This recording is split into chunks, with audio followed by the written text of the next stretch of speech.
Salutations à tous, salutations à la communauté.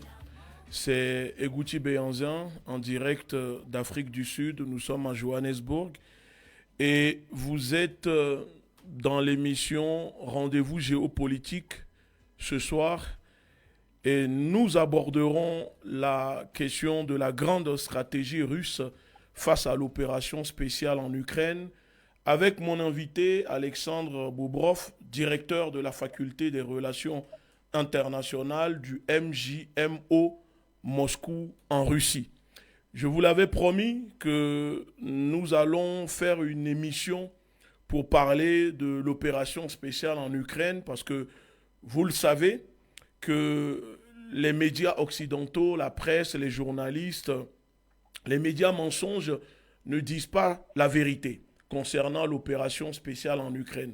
Donc ce soir, nous avons décidé de faire notre propre émission pour éclairer l'opinion internationale, mais surtout le peuple africain, parce que nous sommes au courant que beaucoup en Afrique suivent ce qui se passe en Ukraine, parce que oui, je le dis, j'assume, vous savez que la victoire de la Russie n'est pas seulement une victoire pour la Russie, mais pour le monde entier, pour les peuples opprimés du monde entier qui se battent pour se défaire de l'impérialisme, de l'hégémonie occidentale et surtout les peuples d'Afrique. Donc si la Russie gagne en Ukraine, vous savez, c'est aussi les peuples africains qui subissent l'hégémonie, l'impérialisme, le néocolonialisme, qui gagneront. Donc nous avons choisi notre camp. Les Occidentaux n'ont pas honte de choisir leur camp.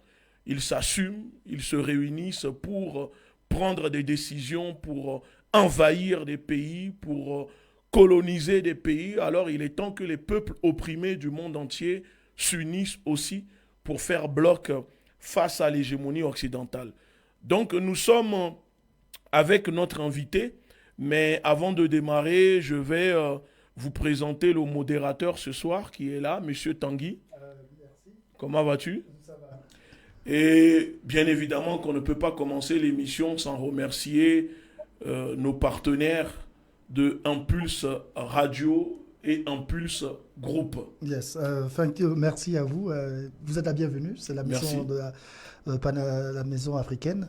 Nous sommes là pour étayer la lumière et nous avons un honneur de vous avoir en studio. Donc, c'est à vous la parole et on essaiera de vous assister au maximum. Bien évidemment. Alors, je te remercie. C'est la première fois que je me retrouve dans le fauteuil de présentateur. Mais ce n'est pas un problème. On est tout terrain et on va vite s'habituer. Alors, je pense que maintenant, nous allons démarrer. Je vais donner la parole à notre invité pour qu'il puisse se présenter, n'est-ce pas? Exactement. Parce que là, nous sommes à la maison, nous sommes entre nous. Et je donne la parole, si c'est possible, pour que Monsieur Alexandre puisse se présenter. Merci. Merci, chers collègues. Je voudrais vous remercier pour m'avoir invité de afin de discuter cette thématique, l'opération spéciale en Ukraine.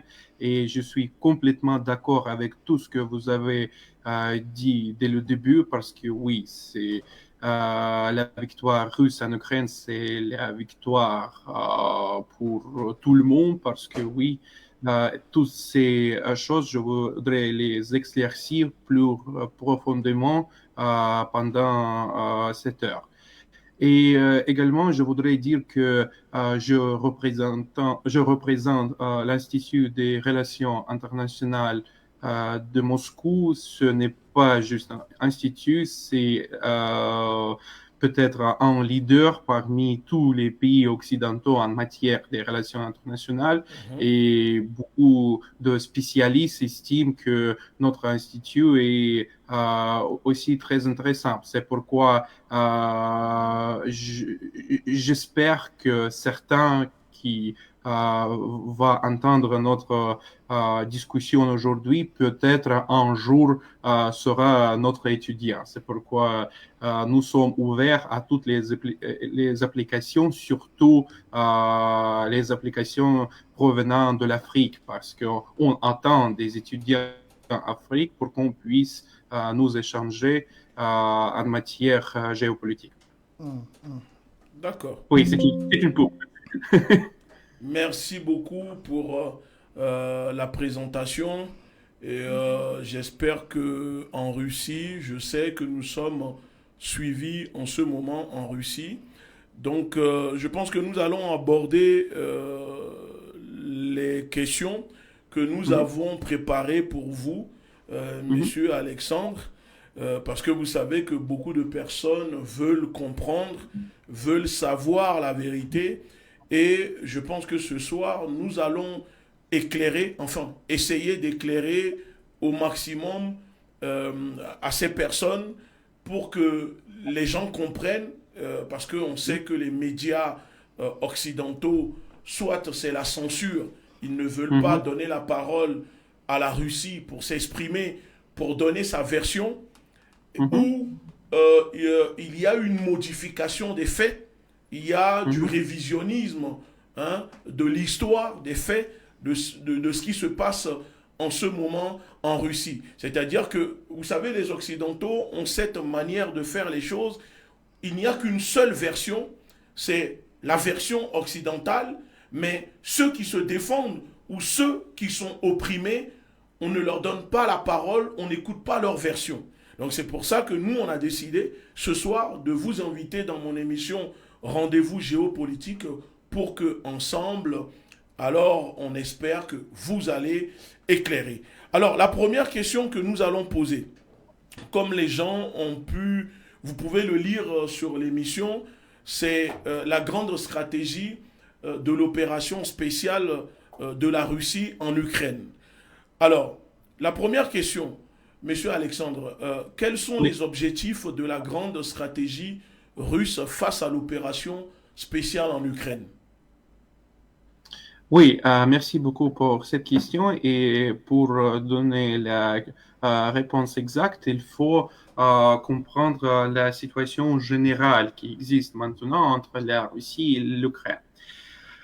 En ce qui concerne les objectifs de cette opération, ces objectifs ont été énoncés par notre président dès le début dans son discours du 24e février il y a un an, 2022, et il a dit que c'est la dénazification et démilitarisation de l'Ukraine. Oui, c'est deux objectifs. Ces deux objectifs sont un moment clé pour sauvegarder les peuples russophones du Donbass. Maintenant, on va consacrer le temps pour expliquer ce qui est exactement la dénazification et démilitarisation. La dénazification, c'est une notion qui crée un lien entre les politiques ukrainiens contemporains qui ont choisi comme l'autre idéologie nazisme. Ce nazisme qui existait en Allemagne au XXe siècle. Et ces gens, ils partagent les mêmes idées en ce qui concerne tuer les russophones, tuer les juifs, tuer autres gens pour des fins, je dirais, absolument artificielles, parce qu'ils ils font leur idéologie sur la base de la suprémacisme de cette race blanche, et tous ceux qui essayent de, je ne sais pas, qui osent poser la question ou battre à l'encontre de ces gens-là, il faut les éliminer. Les éliminer, les tuer. Oui, et les tuer, exactement. C'est exactement ce qui se passait en Ukraine pendant la Deuxième Guerre mondiale, parce qu'il y avait les collaborationnistes qui ont partagé les idées de Hitler en Ukraine, et c'est pourquoi ils ont mené la guerre contre les communistes et contre l'Ukraine communiste, parce que l'Ukraine a été en part de l'Union soviétique, fait partie de l'Union soviétique comme un pays. Et maintenant, il y a beaucoup de gens, il y a beaucoup d'hommes politiques qui essayent d'utiliser les mêmes idées pour je ne sais pas, pour sauvegarder leur pouvoir dans ce pays assez pauvre. Et c'est toujours dans les pays pauvres que ces idées enracinent. C'est pourquoi la dénazification pour nous, ce n'est pas uniquement le but de l'histoire contemporaine, mais aussi quelque chose qui est très important parce que nous sommes le pays qui a vaincu dans la Seconde Guerre mondiale, et réhabilitation de cette idée, pour nous, c'est une ligne rouge qu'il ne faut pas traverser. Le deuxième but, c'est la démilitarisation de l'Ukraine. Et maintenant, oui, nous sommes très loin de cette idée stratégique, parce que l'Ukraine maintenant est très militarisée. Elle est militarisée par les pays occidentaux qui utilisent l'Ukraine contre la Russie.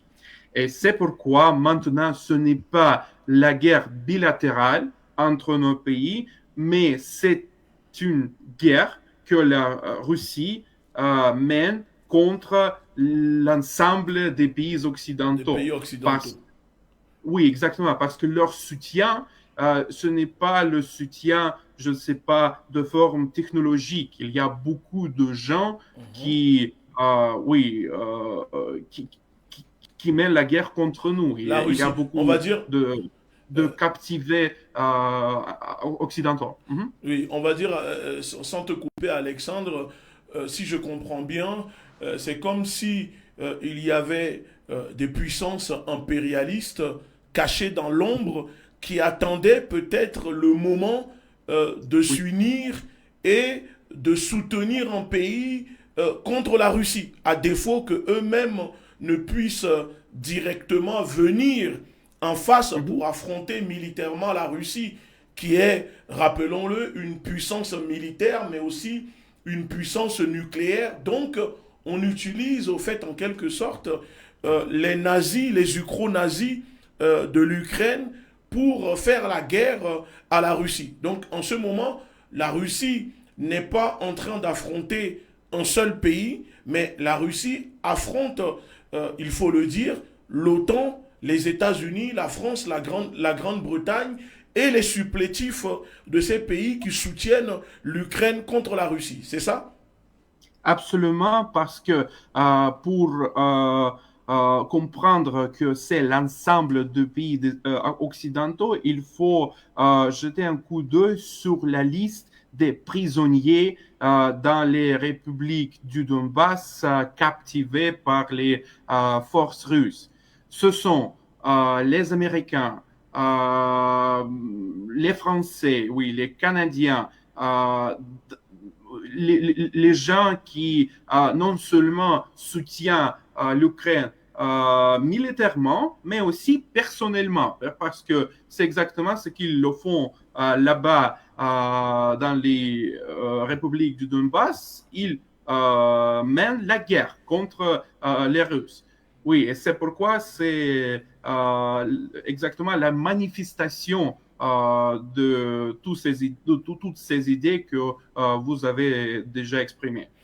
Mais du coup, avant de passer à la prochaine question, est-ce que finalement, si on le sait, parce que tu viens de rappeler quand même que les prisonniers de guerre, on peut le dire comme ça, même si pour nous c'est plus des terroristes, des mercenaires de ces pays, c'est-à-dire parce que sous la bannière de volontaires, on sait que, moi j'ai lu des rapports russes qui ont dévoilé qu'il y avait beaucoup de soldats, parce que derrière la propagande de civils qui vont en Ukraine pour soutenir l'Ukraine, en réalité, ce ne sont pas des simples civils, mais ce sont des soldats non officiels qui vont en Ukraine affronter l'armée russe. Est-ce que c'est vrai? C'est absolument vrai parce que ces gens-là, et je dirais non seulement sur les mercenaires, sur ces tués à gages ou d'autres personnes, mais aussi les gens militaires qui sont officiellement implantés en Ukraine, ils utilisent les peuples civils comme un bouclier, juste pour sauvegarder eux-mêmes. Mais néanmoins, la Russe met l'opération spéciale, je dirais, avec beaucoup d'attention pour ne pas tuer ces gens-là, parce que la Russie ne mène pas cette guerre contre les peuples ukrainiens, parce que nous sommes les pays très étroits. On a beaucoup de familles qui ont leurs proches qui habitent là. Et c'est pourquoi la dénazification et la démilitarisation sont les bouts très étroits. C'est-à-dire, il faut mener une guerre avec beaucoup d'attention, avec beaucoup de patience pour ne pas éliminer l'ensemble de la population ukrainienne, parce que ce n'est pas notre but. C'est juste pour exactement éliminer le défi qui est relevé et ces mercenaires occidentaux qui sont s'implanter en Ukraine, mais aussi, oui, les forces ukrainiennes, parce que maintenant, ils utilisent beaucoup d'armements provenant des pays occidentaux à l'encontre de la Russie. Oui. Par exemple, aujourd'hui, ils ont bombardé la Crimée, la ville de Sébastopol, et ou peut-être à Moscou, beaucoup de moscovites, ils attendent les attentats provenant du drone qui vise des bâtiments à oui, Moscou. Oui. Exactement. Nous allons y revenir. Effectivement, parce que beaucoup de personnes ne comprennent pas le début de ce conflit, parce que je tiens à le rappeler que personne n'est pour la guerre. Mais dans une guerre, il n'y a pas de méchants ni de gentils, comme les Occidentaux essayent de faire croire. C'est-à-dire que la Russie serait le méchant loup, la méchante, et les ukro-nazis, l'Ukraine, la victime. Non, il y a un début. Et ce début-là aussi, c'est dû aussi au génocide, au crime que les Ukrainiens font sur les peuples, comment dire, du Donbass depuis maintenant 14 ans. je sais, j'ai cru lire les chiffres, je crois, reconnus par l'ONU, il y a plus de 20 000 morts avant le début de l'opération spéciale en Ukraine, dans le Donbass, tués par les Ukrainiens, l'armée ukrainienne qui bombarde, etc. C'est vrai? Oui, absolument. Et pour comprendre l'évolution de ce conflit, tout d'abord, il faut comprendre l'histoire. L'Ukrainien, comme un pays indépendant, a proclamé une indépendance il y a 30 ans.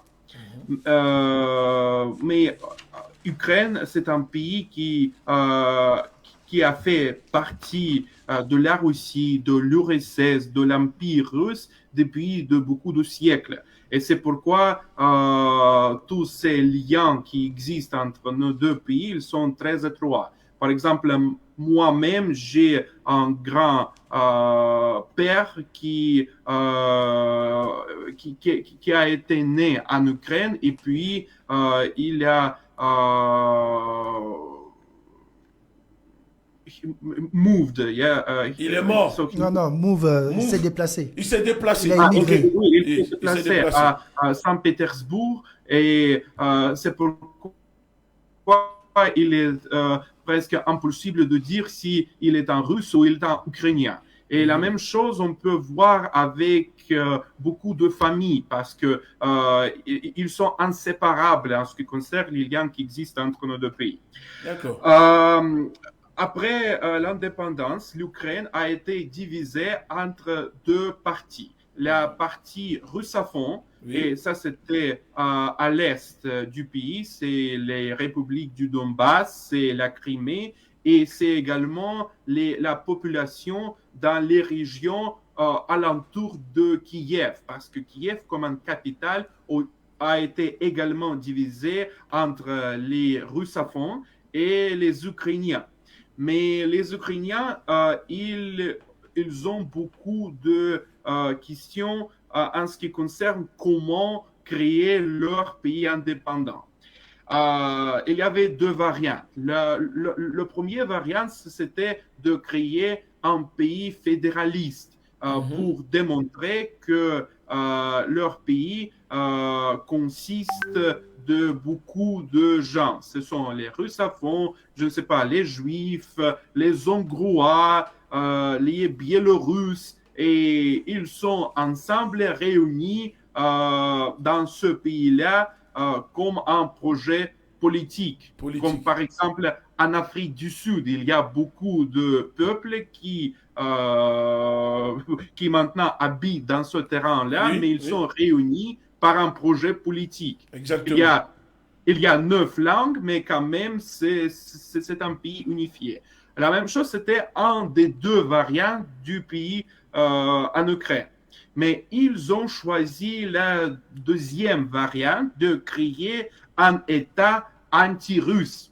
Il y avait un livre qui a été créé par la deuxième président de cette république, M. Kuchma, qui a écrit un livre qui s'appelle « L'Ukraine n'est pas la Russie ». Et quand vous créez un projet anti-russe, c'est-à-dire que vous n'avez pas d'autre idée comment réunir les gens. Et c'est un peu bizarre, c'est étrange de créer quelque chose qui je sais pas, qui est si négatif. Qui divise. Oui, qui divise les gens qui habitent dans ce terrain-là. Et c'est pourquoi, dès le début, les russophones dans toutes ces régions de la Crimée, de l'Est de l'Ukraine, ils étaient artificiellement divisés par cette idéologie nurturée par les officiels du Kiev. Et c'est pourquoi, dès le début, il y a des motivations peut-être de rejoindre la Russie. Mais la Russie, dans les années 1990s, les années 99, tu peux expliquer en français? 99. 99. Oui, merci. Dans les années 99, a subi un une crise énorme sociale et économique après la dissolution de l'Union soviétique. Et c'est pourquoi le Kremlin n'avait pas beaucoup de ressources pour soutenir les russophones qui habitaient en Ukraine. Et pendant ces 30 ans, les russophones qui habitaient en Ukraine, ils comprenaient que c'est inutile d'attendre l'assistance de la Russie parce que la Russie a un autre chat à fouetter. Et c'est pourquoi chaque élection présidentielle était, je ne sais pas si instable, parce qu'il y avait un candidat qui représentait le champ occidental et oriental. Et par exemple, les élections de 2004, il y avait M. Yushchenko qui représentait Occident.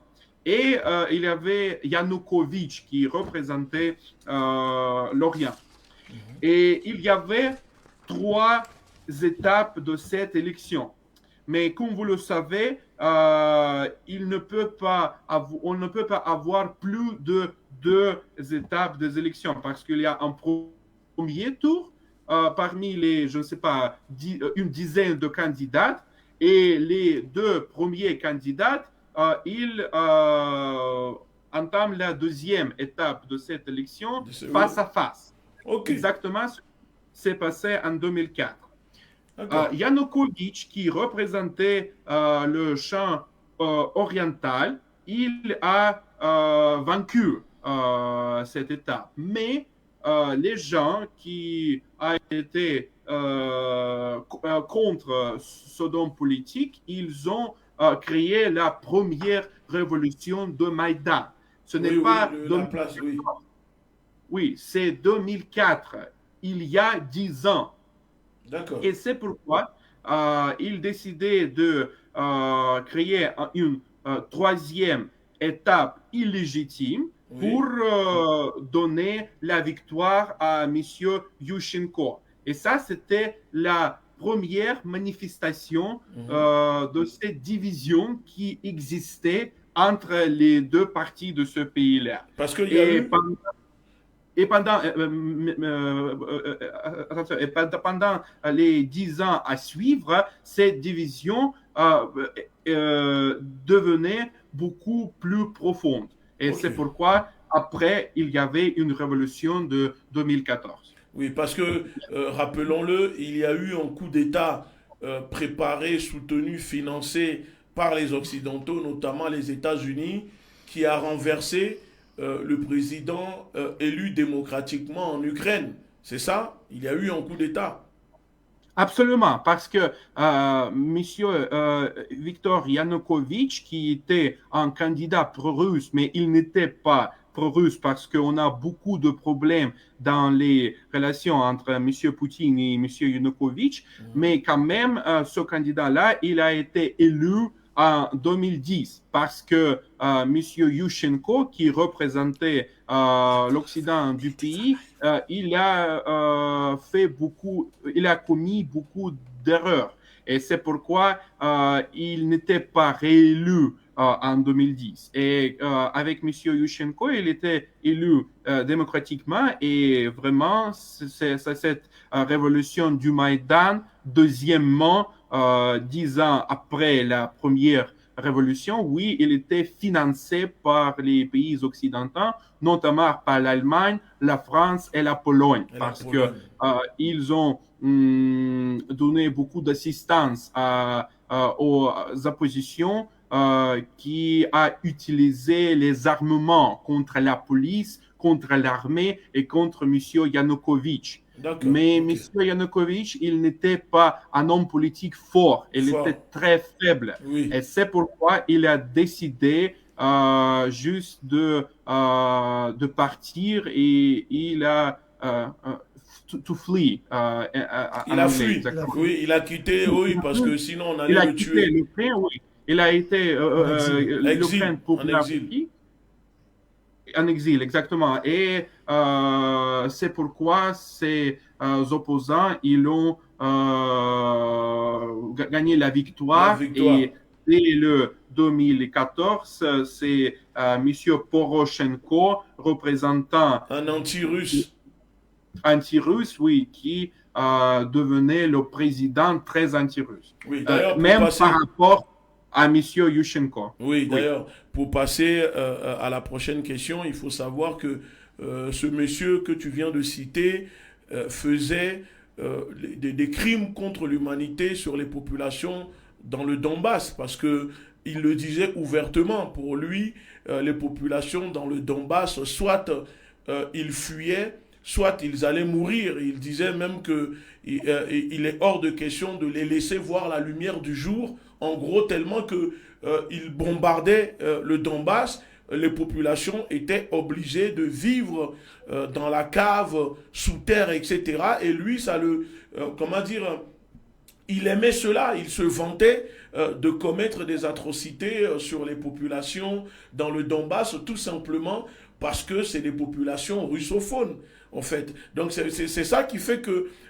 aujourd'hui ce conflit n'a pas commencé comme les médias occidentaux veulent le faire croire, parce que ça ne les arrange pas de parler aussi de ça, d'expliquer que dans le Donbass, l'Ukraine commettait des crimes contre l'humanité, des génocides sur des populations, tout simplement parce que ce sont des russophones. Vous voyez? Donc aujourd'hui, quand monsieur le président Poutine décide de porter assistante, comment dire, assistance à ces personnes, c'est maintenant la Russie, c'est maintenant le président Poutine qui sont devenus les méchants et les autres les gentils. Alors que depuis des années où dans le Donbass on massacrait, on tuait des femmes, des enfants, on ne va pas montrer malheureusement les photos là en direct, sinon ils vont nous censurer, nous sommes déjà censurés sur la page, mais ni l'ONU,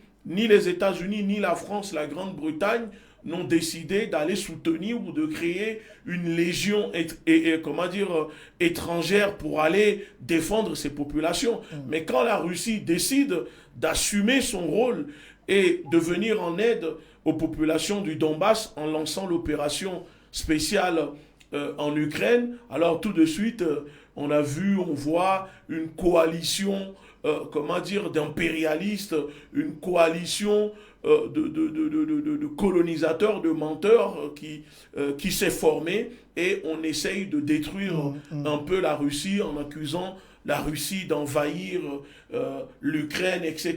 Mais c'est quand même drôle. Tu sais, moi je dis toujours, Alexandre, que voici des gens qui ont bâti leur civilisation, leur richesse, leur idéologie, leur grandeur sur l'invasion des autres peuples. Ils ont toujours envahi les autres peuples, que ce soit en Afrique, en Australie, en Amérique, etc. Et c'est eux maintenant qui accusent les autres d'envahir des pays, alors que eux-mêmes, c'est leur base. Ça veut dire que la base civilisationnelle fondamentale de ces personnes, c'est envahir les autres pays, les autres peuples, les tuer, les coloniser, les génocider en occupant leurs terres. Tu vois, ça veut dire qu'aujourd'hui, en 2023, nous vivons dans un monde où c'est l'oppresseur qui devient la victime et la victime qui devient l'oppresseur. Vous voyez, parce qu'avec les médias, c'est facile d'inverser les rôles. Bref, Alexandre. Can I ask something to Mr. Alexander? Oui. Yes, you spoke about dénazification. Yes.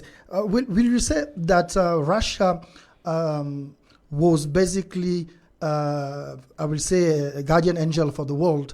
Because if you speak about Nazi, we know, according to the World War II, what Nazi did do to the people. So if we didn't have Russia, will you say that the world today will be doomed? Because you guys did basically protect us from... maybe a third war or something else. En français? Parce que En français ou en anglais? En français. Toi, tu peux nous traduire ta question. En fait, je demandais par rapport à la La dénazification. dénazification, est-ce qu'on n'a pas bénéficié de l'apport de la Russie qui a été plus qu'un ange gardien pour la planète entière? Parce que ça veut dire que dans les coulisses, les Européens en général préparaient une autre sorte de naziste et que sans l'œil bienveillant de la Russie, on se serait fait surprendre et d'un coup, on se serait réveillé avec des oppresseurs. Oui, Alexandre, est-ce que tu peux nous répondre à cette question?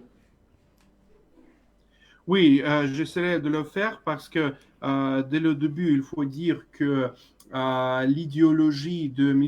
Hitler, c'est une idéologie misanthropique qui a visé à non seulement envahir l'ensemble des pays européens et partout, parce que l'Allemand a été allait créer beaucoup d'alliances avec l'Italie, avec le Japon, et c'était aussi également les pays qui ont envahi beaucoup des pays.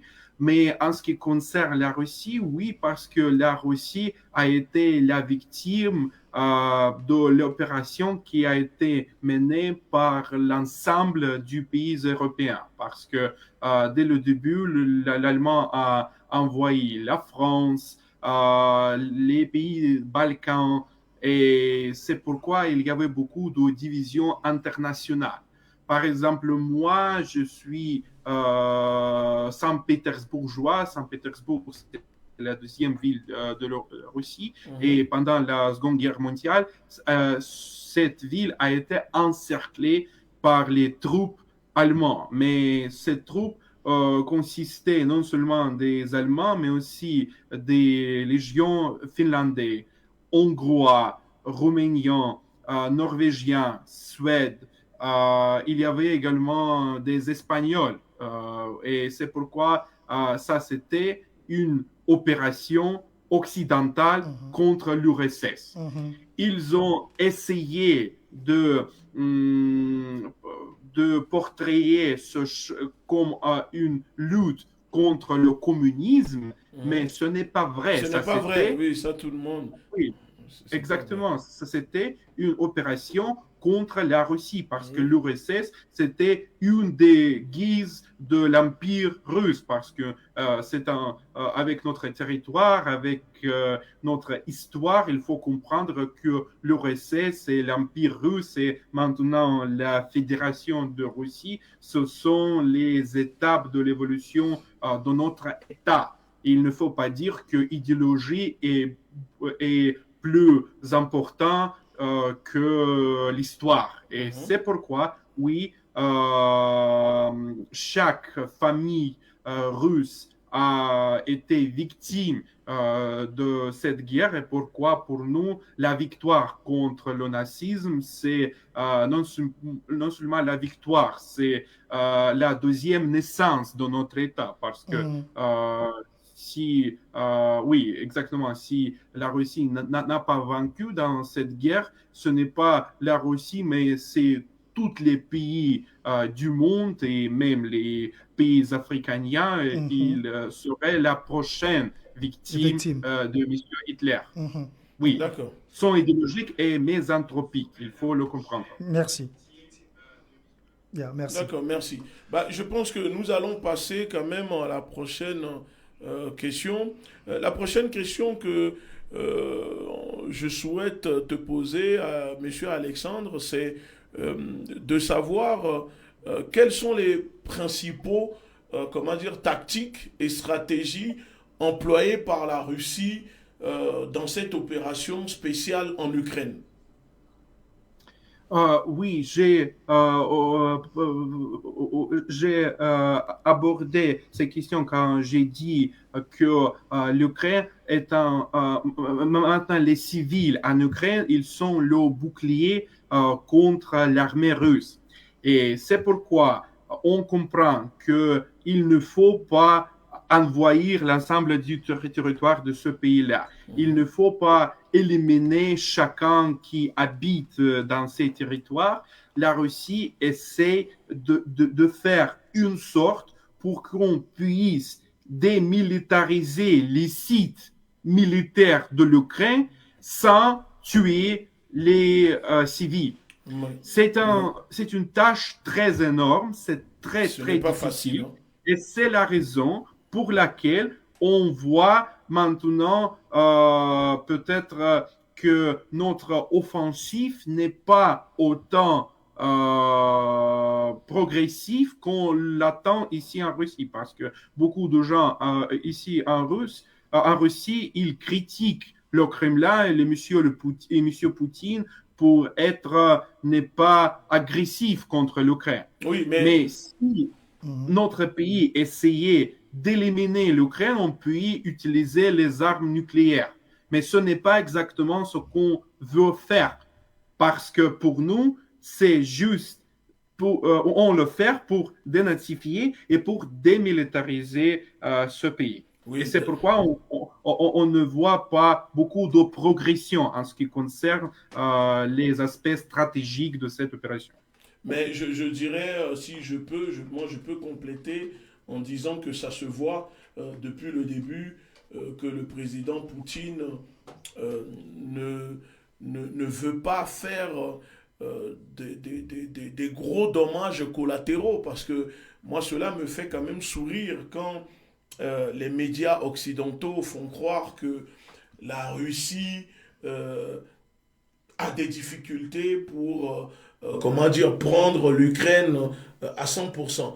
Si la Russie voulait occuper l'Ukraine à 100%, vous savez, la Russie, l'armée russe aurait pu utiliser les mêmes méthodes barbares que les États-Unis. On a vu ce que les États-Unis ont fait en Irak, hein, en tuant plus d'1 million de personnes en une semaine d'invasion de l'armée américaine en Irak. Donc on le voit aussi que le président Poutine ne veut pas utiliser de telles méthodes et que c'est surtout des frappes chirurgicales qui sont menées en Ukraine sur des cibles militaires. Après, c'est vrai que, vous savez, dans une guerre, il y a toujours des dommages collatéraux. De temps en temps, il y a des victimes, mais j'ai même vu l'autre jour sur les médias occidentaux, ils étaient encore une fois en train d'attribuer une frappe des Ukrainiens sur un marché en Ukraine en disant que c'était la Russie, et quand il parlait, il disait que c'est la frappe ayant causé le plus de morts depuis le début de ce conflit. Il y a eu 16 morts. Et ils le disent que le plus de morts depuis le début, ça veut dire 16 personnes tuées. Donc ça démontre que l'armée russe ne bombarde pas des civils, ne bombarde pas des zones pour tuer des gens, mais ce sont des cibles militaires qui sont attaquées. Et d'ailleurs, au passage, pour finir, là, il y a depuis 2 jours, les mêmes médias ont mené une enquête qui démontre que ce n'est pas une frappe de l'armée russe qui a tué ces personnes sur un marché, mais que c'est bien une frappe militaire de l'Ukraine tirée par le système de défense Buk ou je ne sais quoi qui est tombé sur le marché. Vous voyez, ça veut dire que l'armée ukrainienne attaque ses propres populations, tue ses propres populations, et comme je le surnomme, le narco-fureur Zelensky, le président comédien, à chaque fois, il passe dans les médias et il essaye de jouer la victime pour accuser la Russie, pour dire aux Occidentaux, à l'OTAN, c'est le moment, attaquer la Russie est en train de commettre des crimes, etc. C'est les mêmes procédés qu'ils ont utilisés à Boutcha. D'ailleurs, jusqu'à maintenant, qu'est-ce que ça devient l'enquête à Boutcha? Parce qu'on a accusé la Russie pour Boutcha, alors que il n'y avait même pas une enquête qui a commencé. Ouais, avant même une enquête, on disait déjà que c'est la Russie, mais aujourd'hui, on n'entend plus parler du tout de ce qui s'est passé à Boutcha. Il y a pure propagande. Et pure propagande, parce que tout le monde a compris que c'était une mise en scène, la même mise en scène utilisée par les Américains avec la fille de l'ambassadeur comment dire, je crois non, en Roumanie, quand ils ont voulu faire tomber le président de la Roumanie, où ils sont partis déterrer des cadavres dans des cimetières, ils les ont exposés en disant, regardez, le président est en train de massacrer son peuple, etc. Et à la fin, on découvre encore une fois que c'était une mise en scène, c'était une mascarade utilisée pour envahir l'Ukraine. Bref, en tout cas, je ne sais pas si tu as une autre question, la question... Oui, on peut aller sur numéro 3. Question 3. Comment la Russie utilise-t-elle l'information pour soutenir les objectifs en Ukraine? Oui, merci pour cette question. Je voudrais y ajouter à tout ce que vous avez déjà dit sur la stratégie militaire et des aspects militaires de cette opération. Un petit détail.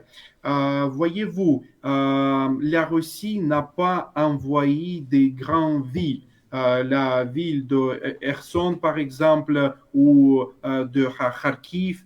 Et maintenant, on voit environ 3 ou 4 théâtres de bataille dans les champs, aux alentours du grand ville, mais notre armée n'essaye pas d'envahir les grandes villes parce qu'on aura beaucoup de victimes civiles.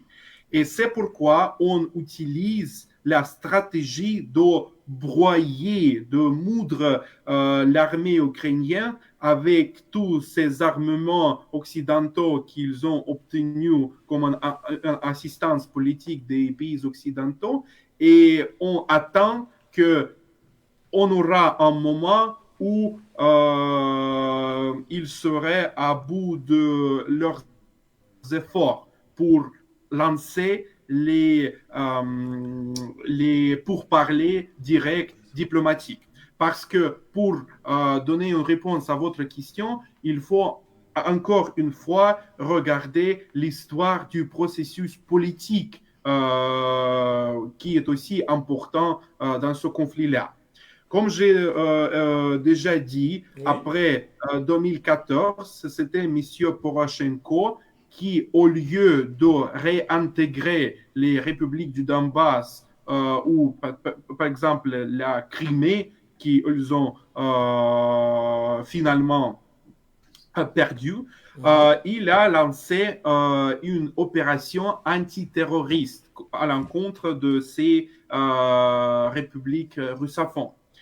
La Russie n'a pas soutenu ces gens-là parce qu'on a été un intermédiaire entre le Kiev et Donetsk et Lugansk pour qu'ils puissent se réunir, encore une fois, parce que c'était très important dans notre stratégie, parce qu'on a compris que les répercussions de cette opération terroriste seraient énormes pour notre pays, avec beaucoup de ceux qui vont quitter l'Ukraine pour la Russie. C'est exactement ce qui s'est passé pendant ces 8 ans.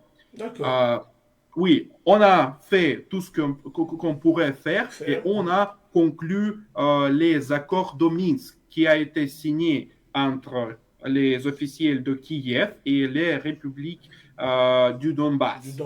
La Russie, la France et l'Allemagne étaient les intermédiaires entre ces deux champs-là. Les accords de Minsk. Les accords de Minsk, exactement, 2015. Mais ce que la Russie n'a pas, attendait du pays occidental, que personne n'était, n'a pas signé ce document pour les mettre en réalisation. Oui, ils n'ont pas respecté, les accords de Minsk n'ont pas été respectés, c'est ça? Exactement. Ils ont conclu ce document pour donner le temps à l'Ukraine pour se militariser, pour lancer cette opération antiterroriste contre les républiques du Donbass pour complètement éliminer les russophones qui habitaient là. En ce qui concerne la Russie, au lieu de soutenir ces deux républiques, LPR et DPR, c'est la République populaire du Donetsk et la République populaire du Donbass. On a essayé de créer une sorte pour qu'ils puissent se réintégrer. C'était une stratégie erronée. Oui, on a compris que ce n'était pas le but et la motivation des pays occidentaux. Des Occidentaux, oui. Parce que ça a laissé un peu le temps à l'Ukraine de se préparer. Bon, étant donné qu'on n'a pas beaucoup de temps, Alexandre, avant de prendre quelques questions, des interviews, des commentaires, j'ai une autre question à te poser.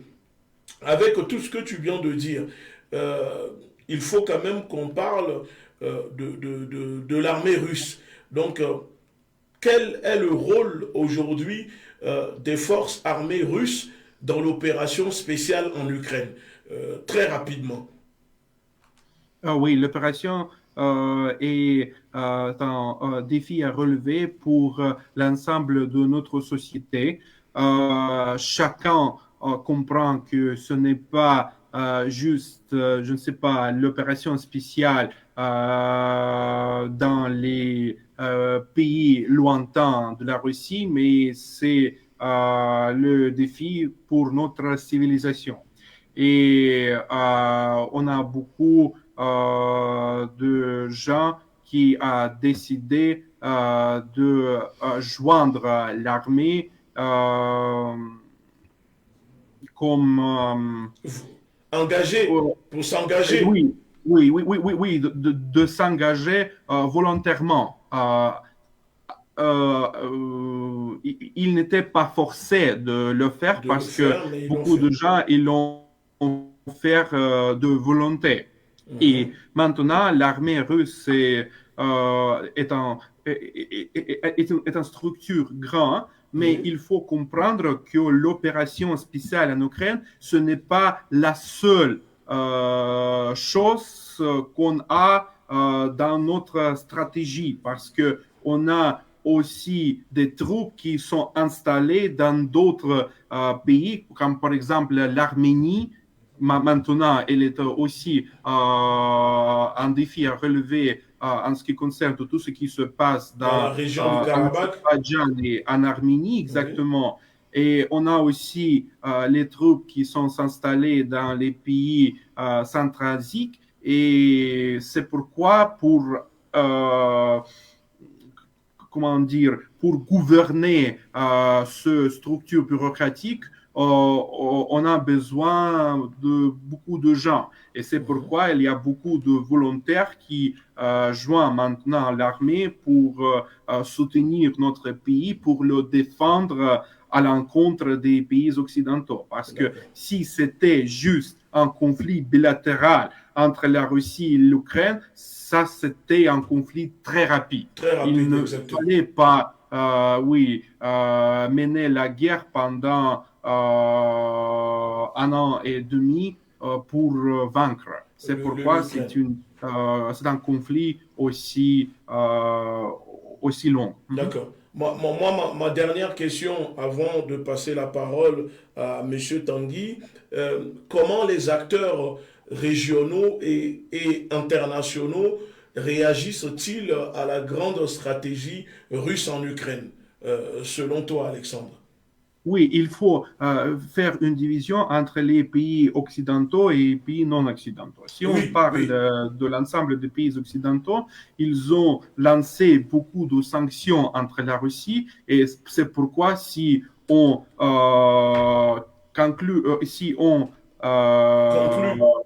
voit la statistique et des chiffres de sanctions, on voit que la Russie, c'est le leader de toutes ces lois qui ont adoptées par l'Union européenne, le Canada, les États-Unis, et il y a énormément de sanctions.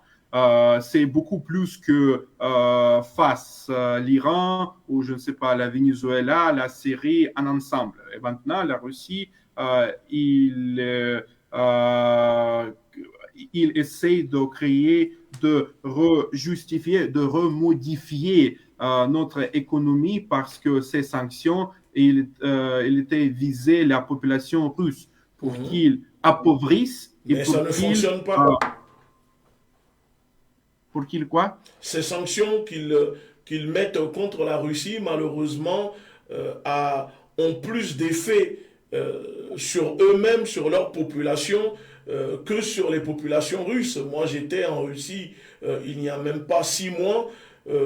J'ai vu de mes propres yeux que les prix des denrées alimentaires en Russie étaient 3 fois moins chers depuis le début des sanctions, contrairement par exemple à la France où la bouteille d'huile de tournesol avoisine à peu près les 3 euros. J'étais en Russie et ça coûtait dans les 70-80 centimes.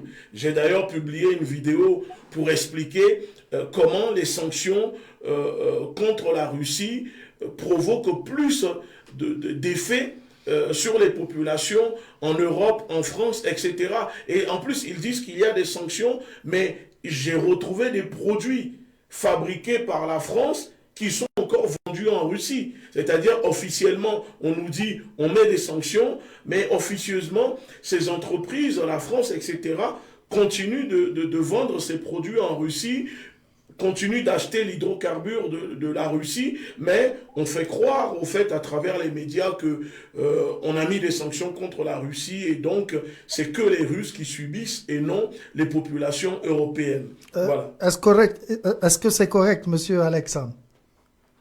Absolument, parce que la Russie a remodifié notre économie. On avait beaucoup d'entreprises françaises, allemandes et d'autres entreprises européennes s'implanter dans notre économie, mais après le début de l'opération spéciale en Ukraine, il a décidé de quitter notre pays et pour les Russes, ça c'était un tout bizarre parce qu'ils ont gagné beaucoup d'argent et notre marché est grand. Elle avait beaucoup de potentiel pour sauvegarder leur présence en Russie et en même temps pour ne pas soutenir la politique de leur gouvernement.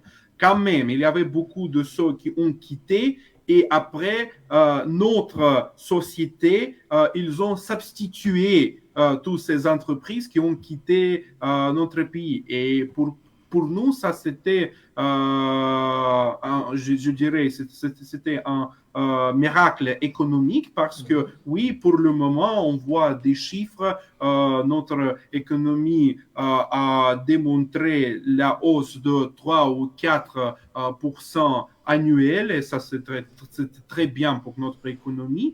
Et exactement, c'est possible de trouver les alimentations provenant du pays occidentaux, mais à quoi ça sert, à quoi le faire quand on peut trouver l'analogie russe qui est beaucoup moins chère. Wow. Et c'est exactement ce qui se passe maintenant dans notre pays. Bienvenue dans notre réalité. Merci. Tu vois. Merci. On va directement aller sur les commentaires venus un peu de partout dans l'Afrique. On a déjà Dibi Oussé qui dit la victoire c'est pour les Russes. J'espère que madame ou monsieur Dibi écoute ça. Et il y a d'autres qui parlent et qui disent que bien, merci d'inviter monsieur Béanzin. Voilà, merci d'avoir pu inviter des personnes comme monsieur Alexandre pour parler. Voilà, et édifier l'Afrique sur la clarité de la situation en Russie, parce qu'ils sont un peu bernés par des médias un peu confus. Oui, et il y a aussi un autre commentaire de Salim Njoya qui dit « Les gens ne savent pas que Poutine a un doctorat en économie. Les Occidentaux disent seulement qu'il est un ancien agent du KGB. » Il y a une question qui vient d'arriver pour monsieur Alexandre, une question de Tchèque Silla qui dit « Pourquoi est-ce que Kiev n'est plus priorité de l'armée russe ?» Très bonne question d'ailleurs. Oui, premièrement, je voudrais dire que notre président a une biographie très riche. Oui, il était au service du KGB, mais après la dissolution de l'URSS, il a quitté le KGB pour devenir un professeur à l'université de Saint-Pétersbourg. Il était vice-recteur qui s'occupait des liens internationaux. Puis, il devenait il était adjoint à le maire du Saint-Pétersbourg parce que c'était Anatoly Sobchak qui était le meilleur de Saint-Pétersbourg et il était son assistant, il était vice-meilleur du Saint-Pétersbourg. Après, il a beaucoup travaillé à Moscou, à l'administration du président, l'ancien président Boris Yeltsin, pour vaincre les élections de 2000. Et ça, c'était aussi un moment très important pour notre pays parce que notre pays a subi une crise sociale et économique énorme. Et c'était M. Poutine qui a sauvegardé notre pays. Ce n'est pas juste les mots de celui qui vote pour le président Poutine, mais c'est exactement ce que partage, oui, presque tout le monde dans notre pays. Ils comprennent qu'il y a il faut faire une division entre, oui, les années, yeah, 1990s, 99, 99, 90, 19 et 90. maintenant. Yeah, La deuxième question que vous avez posée sur la priorité, non. Kiev est la priorité, mais comme j'ai dit, beaucoup de gens pensent que maintenant on voit une impasse dans les batailles, dans les champs de bataille entre les armées ukrainiennes et russes. Mais comme j'ai dit, c'est la stratégie qu'on a adoptée. Au lieu d'envahir les grandes villes, d'éliminer et de tuer les peuples ukrainiens, ce n'est pas notre but. Notre but est de brûler. Je ne sais pas si vous comprenez ce mot. C'est exactement ce qui se passe dans le champ. Et il faut le temps pour le faire parce qu'il y avait beaucoup de ressources qui étaient investies par les pays occidentaux en Ukraine et il faut le faire. Il faut le faire. C'est un processus très long et quand on le fait, chaque fois, notre président, il lance beaucoup de projets pour parler direct entre l'Ukraine et la Russie. Parce que dès le début, dès le premier jour de notre opération, on avait des négociateurs qui étaient ouverts à entamer les pourparlers avec les représentants du Kiev. On a trois cycles de ces pourparlers.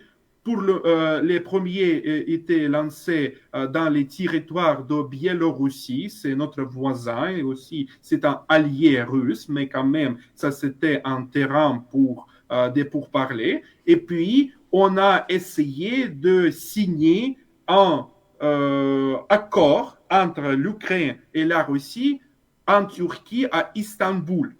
Mais lorsque M. Zelensky a regardé ce qui pouvait se passer avec lui, avec son entourage, après la signature de cet accord, il a compris que ça serait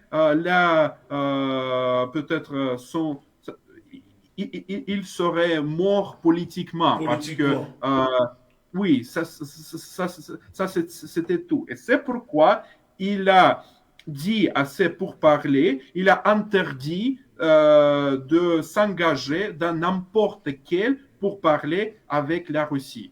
Et maintenant, on voit une impasse diplomatique, mais ce n'est pas une impasse militaire. C'est exactement ce que j'ai essayé de vous démontrer. Merci. Je ne sais pas si tu as quelque chose. Non, merci pour la clarification. Je pense que on aimerait bien plus de programmes comme ça pour... comme ça, et je pense que nous allons... Je suis toujours ouvert si vous me donnez une invitation. Oui, pas de souci. Je pense que nous allons une chance remettre... d'utiliser le français quand même. Oui, mais ça a été. Je pense que on a quand même compris. Oui.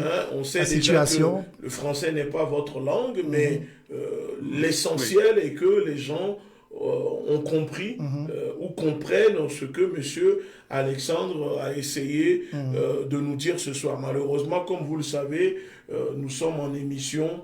On ne peut pas rester c'est toute la une heure soirée, de temps. C'est une heure de temps. On a commencé un peu en retard. Veuillez nous excuser. C'est pour ça qu'on déborde un peu. Mais je tiens quand même à remercier ceux qui sont restés du début à la fin, qui nous ont écoutés, qui ont écouté l'intervention de Monsieur Alexandre.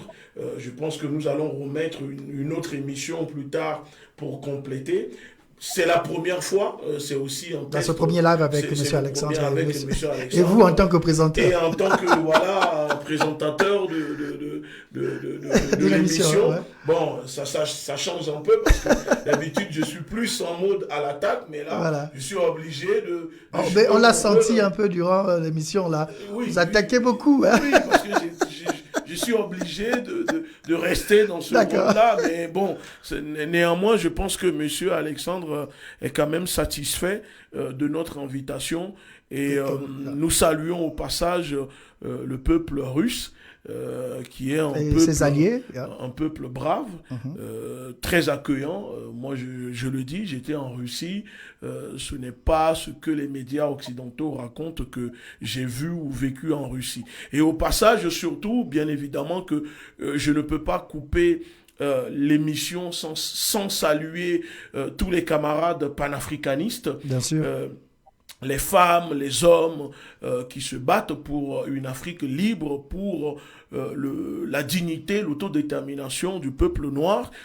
Bien évidemment, je salue aussi tous les membres de la Ligue de défense noire africaine, la confrérie des frères panafricains, les techniciens d'Impulse Media Group, grâce à qui on a réussi aussi à faire l'émission ce soir.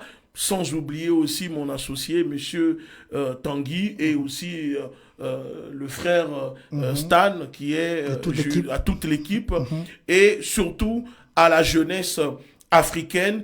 Et je finis en disant au peuple du Niger, vous le savez que nous sommes avec vous, on continue de vous soutenir, au peuple malien, au peuple du Burkina Faso et au peuple africain en général, sans oublier le peuple du Togo qui attend aussi son libération patriotique. Merci beaucoup. Nous allons demander aux techniciens de nous balancer le son. Et merci déjà à M. Alexandre, et à la prochaine fois, on vous invitera encore sur les plateaux de Impulse Radio, la station In Tune with Africa, qui va permettre aux peuples africains d'avoir l'information vraie venue de la Russie et d'autres pays. Merci beaucoup. Merci infiniment.